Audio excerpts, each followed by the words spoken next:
বাচ্চা সারাক্ষণই শুধু হাঁটাহাঁটি করে, দৌড়াদৌড়ি করে, হ্যাঁ, বাসার মধ্যে এক জায়গায় স্থির হয়ে বসে না। কি করবো আসলে? তার জন্য কি করণীয়? অকুপেশনাল থেরাপিস্ট টিপসে যেটা বলবো সেটা হলো, স্বাভাবিকভাবে বলতে গেলে এটা আসলে শিশুদের একটা শিশু সুলভ একটা আচরণ না। শিশুরা এক জায়গায় বা এক স্থানে বসে থাকবে না, এটাই আসলে নিয়ম। এটা প্রকৃতির একটা নিয়ম, হ্যাঁ। বিশেষ করে সারাক্ষণই তারা এক রুম থেকে আরেক রুমে যাবে, দৌড়াদৌড়ি করবে, সারাক্ষণ হাঁটাহাঁটি করবে। বিশেষ করে কারা এই কাজটা করে? যারা নতুন হাঁটা শিখে, ঠিক না? যে ১ বছর হয়ে গেছে, ১.৫ বছর, ২ বছর, হ্যাঁ, ২.৫ বছরের বাচ্চারা খুবই চঞ্চল থাকে। সারাক্ষণ এক রুম থেকে ওই রুমে দৌড়াদৌড়ি করবে। এবার আসুন, শিশুর বয়স যখন ২.৫ থেকে ৩.৫ বছর হয়ে গেছে, হ্যাঁ? এবং আচরণে অস্থিরতা লক্ষ্য করছেন। পাশাপাশি যোগাযোগ ক্ষেত্রে দুর্বলতা আছে এবং কিছু সেন্সরি সমস্যা আছে আপনি মনে করছেন। সেক্ষেত্রে এই বিষয়টা সম্পূর্ণ আলাদাভাবে আপনাকে ভাবতে হবে। হুম। প্রধানত শিশুর মধ্যে যদি সেন্সরি সমস্যা থাকে, হ্যাঁ, তাহলে তারা এক স্থানে স্থির হয়ে বসে থাকার সমস্যাটা ভুগবে বেশি। স্থির হয়ে বসে থাকতে পারবে না। আপনারা নিশ্চয়ই ভেস্টিবুলার সেন্সরি সিস্টেম এবং প্রোপ্রিওসেপশন বা প্রোপ্রিওসেপটিভ সেন্সরি সিস্টেমের নাম শুনে থাকবেন। যদি নাম না শুনে থাকেন, দয়া করে আমার এই ২ টা সেন্সরি সিস্টেমের উপরে ভিডিও আছে। দয়া করে ভিডিওটা একটু দেখে নিবেন। তারপরেও আমি প্রাথমিকভাবে বলছি, ভেস্টিবুলার সেন্সরি সিস্টেমটাকে নরমালি বলা হয় আমাদের ব্যালেন্স এবং স্টেবিলিটি, বডি স্টেবিলিটি সেন্স এক কথায়। আর প্রোপ্রিওসেপটিভ সেন্সরি সিস্টেমটাকে আমি এক কথায় বলি অর্গানাইজেশন সেন্স। অর্গানাইজেশন, সবকিছু, সবকিছুতে অর্গানাইজেশন সেন্স, হ্যাঁ? তো এই ২ টা সেন্সরি সিস্টেম আমাদের প্রাথমিকভাবে একটা শিশুর অস্থিরতা, চঞ্চলতা নিয়ন্ত্রণ করতে সাহায্য করে, তার বডি ব্যালেন্স মেইনটেইন করতে সাহায্য করে। ঠিক আছে? আসেন, এখন আমরা অকুপেশনাল থেরাপিতে আমরা কি করতে পারি এই ধরনের শিশুগুলাকে? সেটা হলো যে প্রথম তো আসলে কারণটা খুঁজে বের করতে হবে। শিশুর আসলে সমস্যাটা কেন এটা করতেছে? একেক শিশু একেক কারণে এটা করে। এটা অনেকটা বিহেভিয়ারাল প্রবলেমও হতে পারে, আচরণগত বস্তু, আবার সেন্সরি সমস্যাও হতে পারে। তাহলে ফার্স্ট অফ অল অবজারভেশনের মাধ্যমে আগে খুঁজতে হবে যে শিশুর সমস্যাটা কোথায়, ঠিক না? এই জিনিসটাকে। ওর জন্য যেটা করতে পারেন সেটা হলো প্লে বেজ এক্টিভিটি করতে পারেন। Play base activity. যেমন এটা করা যেতে পারে, একটু মনোযোগ দিয়ে শুনবেন যে এটা স্টার্টিং পয়েন্ট, এটা হলো ফিনিশিং পয়েন্ট, ঠিক না? দেখেন, স্টার্টিং পয়েন্ট, ফিনিশিং পয়েন্ট। বাচ্চা কি করে? সারাক্ষণই বাসায় দৌড়াদৌড়ি করে, হাঁটাহাঁটি করে, এইখান থেকে ওইখানে, ওইখান থেকে ওইখানে। হোয়াই নট আপনি ওই যে আনস্ট্রাকচার যে প্লেটা, সে হাঁটাহাঁটি করে, এটাও কাইন্ড অফ একটা প্লে হিসাবে চিন্তা করুন। এবার আপনি কি করবেন? সেমি স্ট্রাকচার তৈরি করবেন। সেমি স্ট্রাকচার মানে ওইটার মধ্যে কিছুটা সেমি স্ট্রাকচার তৈরি করবেন। যেমন আপনি হাঁটাহাঁটি করুক, সমস্যা নেই, আপনি এবার বাউন্ডারি করে দিবেন, স্টার্ট এবং ফিনিশ। আপনি স্টার্টিং পয়েন্টে একটা চেয়ার রাখেন, ফিনিশিং পয়েন্টে একটা চেয়ার রাখেন। স্টার্টিং পয়েন্টের চেয়ারের উপরে একটা বক্সের মধ্যে কিছু ব্লকস রাখেন, কিছু খেলনা রাখেন।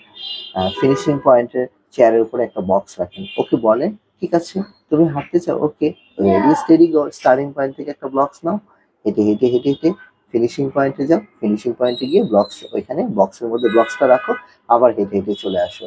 এভাবে যতক্ষণ পর্যন্ত এই ব্লকস গুলা, পাজেল গুলা, লেগো গুলা শেষ না হবে, তুমি এভাবে কন্টিনিউ করে থাকো।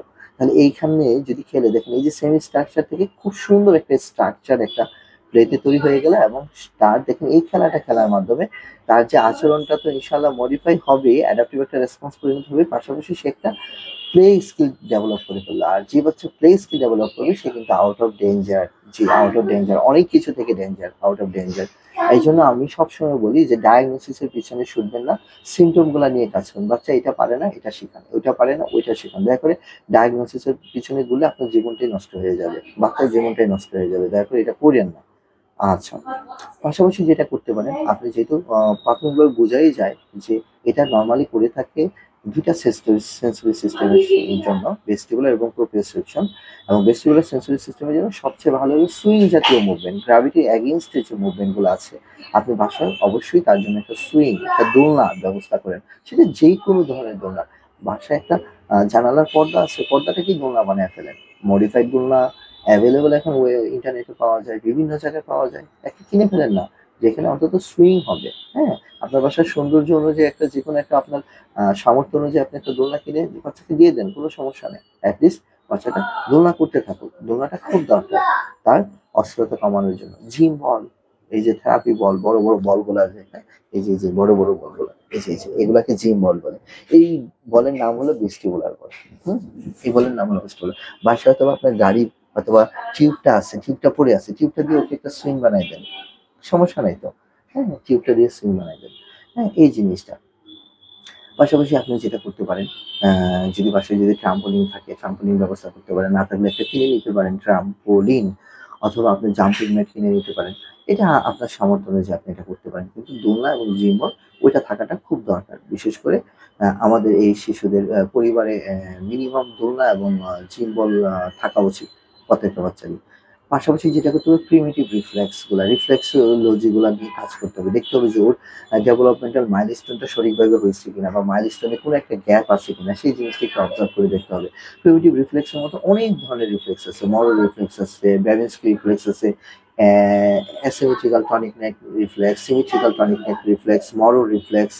এই ধরনের অনেক রিফ্লেক্স আছে, যে রিফ্লেক্স গুলা কিন্তু একটা নির্দিষ্ট সময় পর্যন্ত আমাদের সাহায্য করে। এই যে সাকিং রিফ্লেক্স, আমরা জন্মের পরে আল্লাহ আমাদের শিখিয়ে দিয়েছে কিন্তু কিভাবে ব্রেস্ট সাক করে বেঁচে থাকতে হবে। এটা কি মা আমাকে শিখাইছে, বাবা আমাকে শিখাইছে? না, এটা আল্লাহ প্রদত্ত একটা জিনিস, রিফ্লেক্স। কেউ আমার মুখে ইয়া করলে আমি সেদিকে তাকাচ্ছি, কেউ এইদিকে করলে টাচ করলে সেদিকে তাকাচ্ছি। এই যে এটা আমার হাতটাকে এদিকে করলে আমি ওইদিকে ঘুরে যাচ্ছি। এই যে এটিএনআর, এসটিএনআর, এই যে রিফ্লেক্স গুলা, এই যে মাকে আমাকে হামাগুড়ি দেওয়া শিখেছে বা গড়াগড়ি করা শিখেছে?